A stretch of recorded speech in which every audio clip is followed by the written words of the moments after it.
A question from our buddy Mike in the UK, who has been training for about a month with his friend, and he's wondering, because him and his friend can only get to the gym about 1 to 2 times a week, and he's wondering if getting some mats for his garage could be beneficial, so this way he can train and spar with his buddy at home when he can't make it to the gym. He's wondering if it would be beneficial or detrimental to his game, and if there's anything that he should avoid. So first off, Mike, thanks for the question. We've got a lot of Mikes on this channel. I feel like maybe Mike's just a popular name. So I'm going to sort of share about how I personally went about using mats at home, because I did use them as a white belt. And then I'm going to give you some pitfalls to avoid. One really big one, which I see all of my guys make when they start doing drilling training, and they don't do it with a sort of a purposeful nature.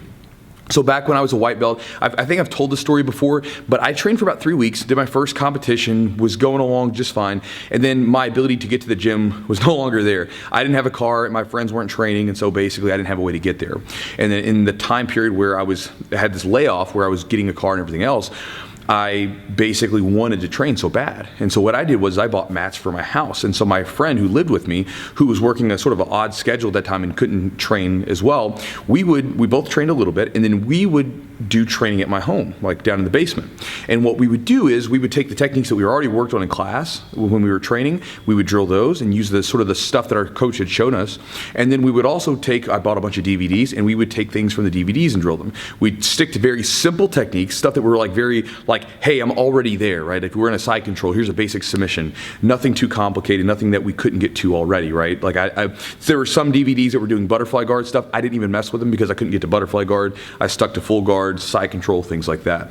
And then what we would do during these drilling sessions is we would drill one technique on day 1.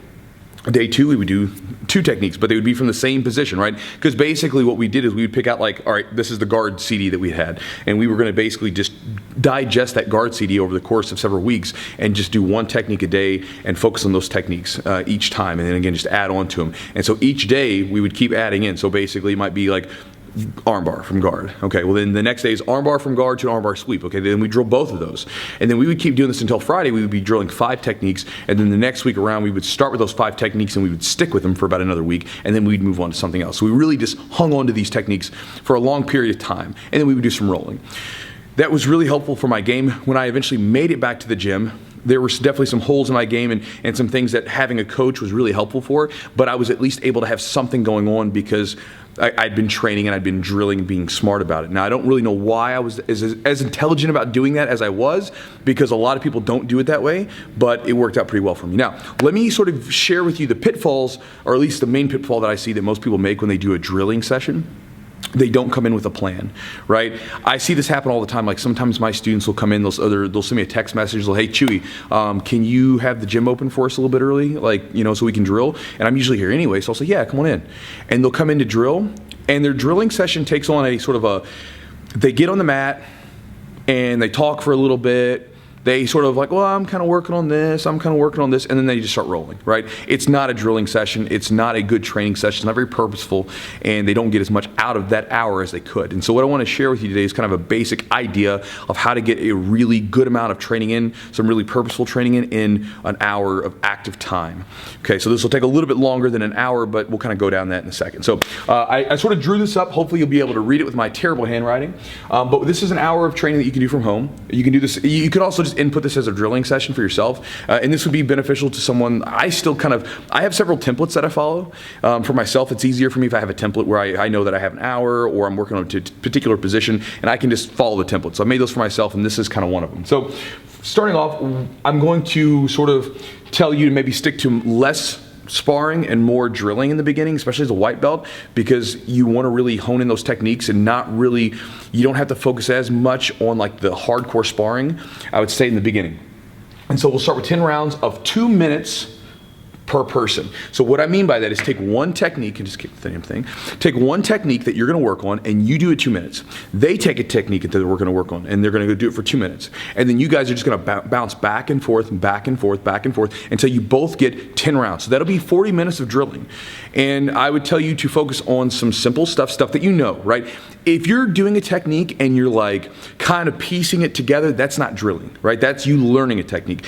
Drilling a technique means you know it and you're boom, boom, boom, boom, rep after rep after rep after rep. And the reason that I tell people to do minutes opposed to, say, repetition like numbers, like the number of reps, the reason being is because I found that a lot of times with my students, with myself, I get really focused on those repetitions rather than actually do like the number of repetitions, not the actual movement themselves, but the number that I've accomplished rather than the movement itself. Whereas if I have a timer, I can basically just, I'm not counting, I'm not worried about that. All I'm doing is just moving, boom, boom, boom, and trying to get as many reps as I can in that 2 minutes, and I'm able to focus on the movement more. That seems to be helpful for me and my guys, so hopefully it'll be helpful for you. Now, stick to maybe 1, 2, possibly 3 techniques, nothing more. And they should all sort of bounce off one another, right? It shouldn't be like, okay, I'm gonna do a guard pass, and then I'm gonna do a De La Riva sweep, and then I'm gonna do, no. Just focus on one particular area at a time to keep it, sort of streamlined, right? So after you've done these techniques, you both drilled, then we're going to move to the actual sparring part. Again, we're not doing as much sparring, we're doing more drilling. So we've done about 40 minutes at this point. We're going to do 5 rounds of situational rolling, 2 minutes per person per position. So let's say, for instance, let's say you got done doing some guard sweeps, okay? You're working on a bunch of different guard sweeps, okay, cool.